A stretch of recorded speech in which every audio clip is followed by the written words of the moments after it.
কথা ধারাবাহিকের আজকের পর্বে আপনারা দেখতে চলেছেন যে প্রান্তিক কথাদের ওভাবে ছদ্মবেশে দেখে কিছুটা সন্দেহ করে আর তাই জিজ্ঞেস করে, আচ্ছা আপনারা বেছে বেছে ওই জমিটাই কেন কিনতে চেয়েছেন আমাকে একটু বলুন তো। তখন এভি বলে, আসলে আমার ওয়াইফ ওই জমিটার প্রতি খুবই আচ্ছন্ন হয়ে পড়েছে, ওখানে তার ইচ্ছে সে শপিং মল করবে, তাই যত টাকাই দাম লাগুক আমি ওই জমিটাই কিনতে চাই। তখন ছোটকা বলে, স্যার আপনি যদি ওই জমিটা বিক্রি করে দিতে পারেন তাহলে আপনি তো মোটে 30-40 লাখ টাকা দিয়ে ওই জমিটা কিনেছেন, কিন্তু যদি আপনি ওই জমিটা আমাদেরকে বিক্রি করেন তাহলে ওটা 3 কোটি টাকা হবে, আপনি 3 কোটি টাকা পাবেন। কিন্তু প্রান্তিক এতেও কিছুতেই রাজি হয় না।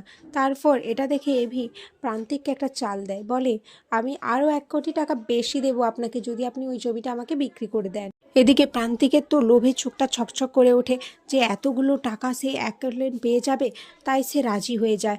এরই মধ্যে অগ্নি প্রান্তিককে আরও লোভে ফেলাতে 1 লাখ টাকা অ্যাডভান্স দিয়ে দেয়।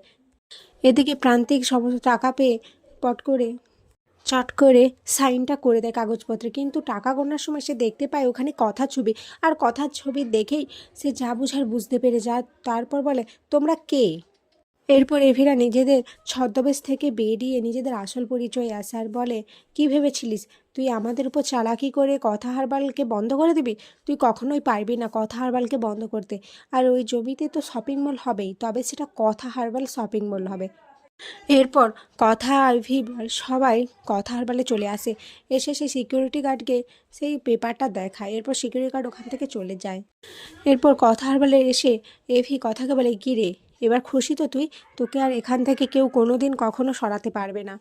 এই কথা তো খুব খুশি হয়ে যায়, বলে হ্যাঁ পাচক মশাই আমি সত্যি খুব খুশি হয়েছি, কিন্তু আমার চিন্তা অন্য একটা জায়গা নিয়ে। অঙ্কিতদা আর জুনির মধ্যে তো এখনও সব কিছু ঠিক হয়নি।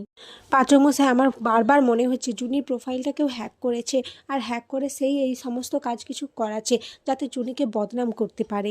এদিকে প্রিয়া মনে মনে ভাবছে, সে আজকে বুঝতে পারলো যে সে নীলাদ্রিকে ভালোবেসে ফেলেছে, সে হ্যারিকে নয়, সে নীলাদ্রিকেই ভালোবাসে। অপরদিকে সিমরান ডিভোর্স পেপার এনে চিত্রাকে দেয়, আর চিত্রাকে বলে যাতে জুনি আর অঙ্কিতের ঘরে রেখে দিতে, যাতে অঙ্কিত জুনিকে আরবারও ভুল বোঝে আর ওদের মধ্যে ভুল বোঝাবুঝি সৃষ্টি হয়। চিত্রা তো মনে মনে ভাবতেই থাকে, বলে বা যে কাজটা আমি করতে পারিনি সেটা তো তুমি খুব ভালোভাবেই করে দিচ্ছ। এরপর চিত্রা আর সিমরান প্ল্যান করে যে আরও একটা প্ল্যান করে যেখানে জুনির আপনজনেরাই থাক।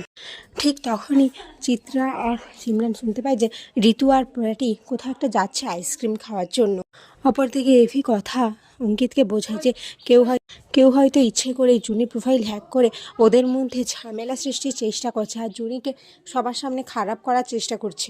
এরপর কথা আর এভির বোঝানোতে অঙ্কিত জুনির সাথে কথা বলতে যায়, আর জুনির সাথে কথা বলতে যাওয়ার সময় অঙ্কিতের ফোন আসে সিমরানের, যেটা জুনি দেখতে পেয়ে যায়। এরপর অঙ্কিত ওখান থেকে চলে যায় আর জুনি অভিমানে চাপা পড়ে যায়।